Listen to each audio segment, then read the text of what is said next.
Saludos chicos, ¿cómo les va? Espero que estén bien. Esta es nuestra segunda semana de clases, ya es una clase no presencial, sino más bien virtual. En este tema nos toca hablar sobre la cristaluria, que son los cristales. Los cristales son componentes normales de unos químicos que tenemos en nuestro organismo. Ponemos, por ejemplo, ácido úrico, que es propio de los alimentos, tenemos también oxalatos de calcio. Pero cuando ellos se empiezan a agrupar y formar un cristal, quiere decir que hay una enfermedad subyacente, que esto puede traer como consecuencia hasta un daño renal. Puede traer sangrado, puede traer disuria, puede traer dolor y ardor al orinar. Estos cristales pueden crecer en diferentes medios, un pH ácido o un pH alcalino. Para valorar los cristales tenemos cuatro parámetros. El primero de ellos es el tamaño, pues no es lo mismo un cristal pequeñito a un cristal grandote. El espesor, no es lo mismo un cristal que tenga poco constituyente, quiere decir que se vea limpio, que no tenga nada agregado, a uno que esté más grande.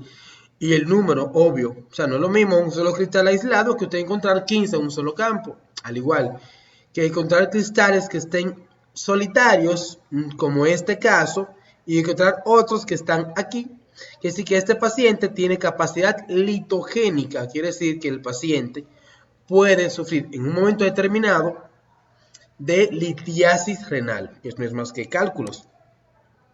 Tenemos los primeros que son los sales de uratos o fosfatos. Son sales que corresponden más a ácido úrico. Son unas sales que aparecen mucho en la orina. No son cristales, de hecho, no son patológicos, pero se estudia en esta parte.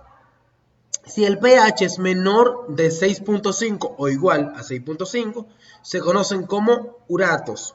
Si es mayor de 7, se conocen como fosfatos.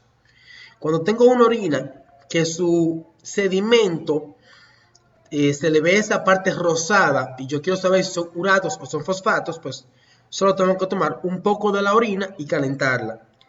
Si esos cristales, si esa aglomeración, si esa turbidez se va al fondo y la orina queda en el sobrenadante claro, son uratos. Quiere decir que si yo caliento la orina y las sales precipitan en el fondo, son uratos. Mientras por el contrario, si no precipitan y no pasa nada, pues le echo unas cuantas gotas de ácido acético. ¿Cuántas? 6 gotas, 5 gotas. Si desaparece, si el sobrenadante se queda claro y en el fondo se van los cristales, quiere decir que es por fosfatos. Tenemos el siguiente que es ácido úrico. Se encuentra mucho en pacientes que tienen gota o que tienen insuficiencia renal. ¿Cómo aparecen? Aparecen como barriles, como pequeñas pesas. Miren esta forma. Aparecen también aquí cuando se macla, cuando hay aglomeración. Pueden aparecer en lisis tumoral, pueden aparecer en la gota, pero también pueden aparecer en fiebre. Por tanto, en niños pequeños pueden aparecer y es normal que aparezca si tienen fiebre. Sin embargo, vamos a encontrar de diferentes formas. Esta que es su forma clásica, un color marrón pardo, y estos que se pueden agrupar, se pueden aglomerar. Si se fijan, este está solitario, pero este está aglomerado y se llaman macla si están agrupados. El siguiente es un cristal de oxalato de calcio, ya lo hemos visto.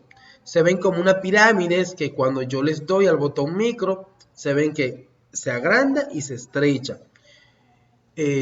Aparece mucho cuando consumimos alimentos ricos en oxalatos. Muchas veces se pueden mezclar con sales de fosfatos.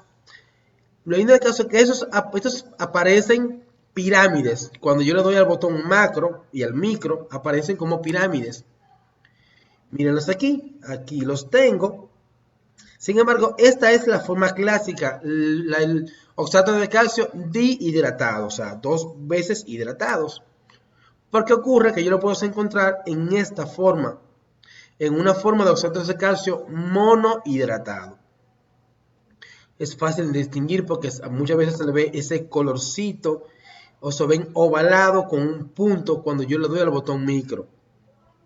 pero siguen siendo oxalatos de calcio, solo que son monohidratados, o sea, una sola vez hidratados. Los siguientes son sulfato de calcio, se observan como agujas largas y finas, pueden aparecer en orinas muy ácidas y esto puede indicar cistitis y cálculos renales. Miren cómo aparecen, como agujas finas y largas. Miren, parece un abaniquito. El siguiente es el más común todavía, se llama fosfato amónico magnesio, fosfato amonio magnesio, fosfato triple. Ahora se llama fosfato amónico, simplemente. Aparecen como tapa de ataúd, caja de muerto, cuando aparecen con fermentación amoniacal y también pueden aparecer en bacteriuria marcada, cuando yo tengo una cantidad excesiva de bacterias. Miren qué lindo, se observan más grandes que los oxalatos de calcio y aquí se aparece, esa forma es la forma clásica, pero también pueden aparecer esta forma que es en sobre de carta. Miren esta, aquí la tenemos, miren, pseudohexagonal se llama esta forma, miren aquí, ya a través, y estos son bacterias, por eso que son bacteriuria marcada, miren, bacterias, bacterias. El siguiente es un cristal de colesterol, aparecen en orinas muy ácidas o neutras. Eso es cuando hay una excesiva producción de colesterol, aparecen como esos cristales. Vamos a verlos aquí. Miren aquí. Cristales cuadrados, miren, a veces tienen esta forma. No son muy comunes en aparecer, de hecho. Y eso estamos acompañado de un epitelio.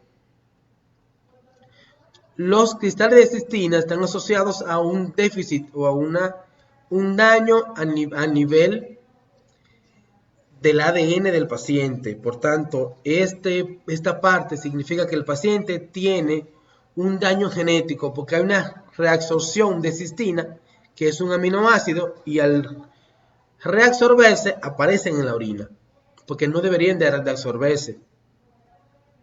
Miren cómo se ven. 1, 2, 3, 4, 5 y 6. 6 lados hexagonales. Tiene 6 lados. Esa forma fácil de identificar un cristal de cistina. El siguiente, bueno, siguen siendo cristales de cistina, solo que estos están así porque hubo una centrifugación excesiva, ya sea en la velocidad o ya sea en el tiempo que se le dio a la orina para centrifugar.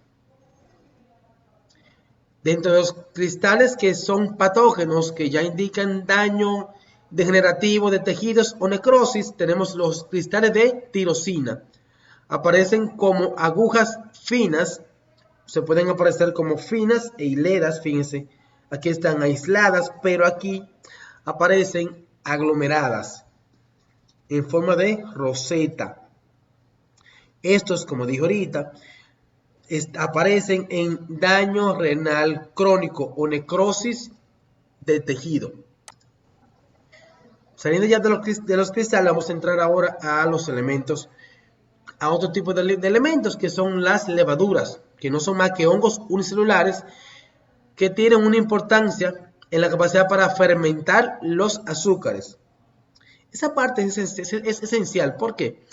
Porque en este caso los pacientes que son diabéticos son los más propensos a que tengan en su orina levaduras. La levadura más abundante es la Candida albicans, pero no es la única que aparece en orina. ¿Bien? Por lo general pueden aparecer dispuestos aquí en fermentación, en engemación, o pueden aparecer aquí en solitario. Si están unidos, si están así, se llaman levaduras. Si están sueltas, las bolitas, se llaman hongos. Son como quiera hongos o son como quiera levaduras. Y están acompañados, en este caso, de leucocitos, glóbulos blancos. Miren aquí están, forma clásica, y aquí están ya en gemación. Miren cómo se observa.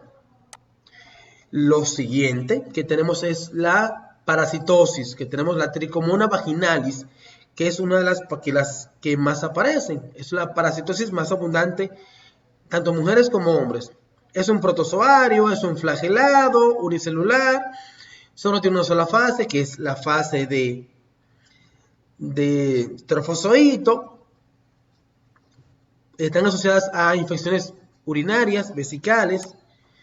Se observan con esos flagelos, que están flagelos anteriores y flagelos posteriores. De un lado se le ve una membrana que se llama membrana ondulante. Tienen una pequeña boca que lo utilizan para alimentarse.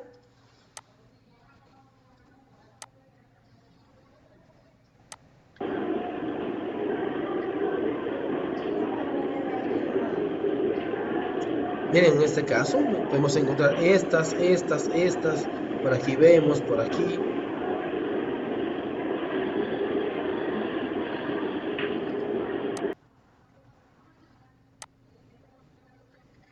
Miren, aquí se observan más fácilmente. Miren los flagelos, membrana ondulante de ese lado y el flagelo en surco en el final. Cuando están muertas es más difícil de poderlas encontrar, de poderlas identificar. ¿Por qué? Fácil. Es más difícil poderlas encontrar, reconocerlas, porque el flagelo se pierde. Y al perderse el flagelo, que es la característica principal, parecieran ser un leucocito. Lo siguiente que pueden aparecer, parásitos. Ese es un piojo o pedículos humanos. Y esto es un parásito del género Schistosoma. Por este es el Schistosoma ameobatum, que puede pasar a la orina. Dentro de los elementos que pueden aparecer en la orina, pero que no son normales, son artefactos, como por ejemplo fibras de talco. En este caso, talcos son fibras de algodón. Cuando no se hace una higiene adecuada antes de tomar la muestra, ocurre esto, que la ropa interior pasa y parte de la ropa interior pasa a la orina y se observa. En el caso de los niños y personas mayores que utilizan talco, ese talco aparece aquí y se ven como unos cristales amorfos sin ninguna forma particular, dando la razón porque son cristales de talco. Otra de las cosas que pueden aparecer en la orina son los espermatozoides. Les decía que esto pueden aparecer en convulsiones epilépticas, con eyaculaciones nocturnas, eyaculaciones retrógradas. Hay una escuela de pensamiento que dice que si es hombre adulto mayor, menor de 30, 35 años, no se le reportan. Sin embargo, día a día hemos visto que hay pacientes que tienen eyaculación retrógrada. Quiere decir que en la hora del coito, cuando van a eyacular, en vez de eyacular, se devuelve esa eyaculación hacia atrás, hacia la vejiga, y luego cuando se orina, se liberan. Si yo no le reporto eso al médico, porque simple hecho de ser hombre y de tener 25 años, el médico nunca se va a dar por enterado de lo que está pasando. Mi posición y la escuela a la que yo pertenezco dicen que se deben de reportar los espermatozoides en el caso de todos los hombres al médico que determine si es normal o no. Obvio, si es una mujer no se le reporta. Luego pueden aparecer otros leucocitos que son los eosinófilos. Aparecen ante una nefritis intersticial aguda, en glomerulonefritis aguda y en nefropatías por IgA, en pilonefritis crónica y en la cistitis. Estas aumentan en la uropatía obstructiva, la prostatitis, el cáncer de vejiga y el embolismo de colesterol en el riñón. ¿Cómo se hace el diagnóstico? Sencillo y fácil. Tomo el sedimento urinario, echo 2 gotas, espero que se seque y luego tiño con eosina o con tinción de Wright, los 3 pasos. Y observo al microscopio y empiezo a encontrar. No es normal que aparezcan. Sin embargo, por primera vez que aparezca ya es suficiente. Con decirle al médico que el paciente tiene eosinófilos en orina. Hay más pruebas que se le pueden hacer a la orina, pero ya no son pruebas microscópicas y no son pruebas químicas, como por ejemplo depuración de urea, de creatinina, determinación de albúmina, ácido vanilmandélico, caso, 17 cetos, 17 hidroxi, fósforo, ácido úrico, en fin, la orina es un fluido que tiene múltiples características y es tan importante que nosotros sepamos todo lo que aparece y que se pueden hacer diferentes pruebas, muchas más de las que simplemente hacemos en el laboratorio como un sedimento urinario, examen físico y examen químico. Entonces, chicas, este es el segundo video. Prontamente colocaré el siguiente en donde vamos a visualizar los elementos formes de la orina, leucocitos, eritrocitos, epitelios, bacterias, cristales, para seguir aprendiendo. Pasen buenas y nos encontramos por esta vía la próxima semana.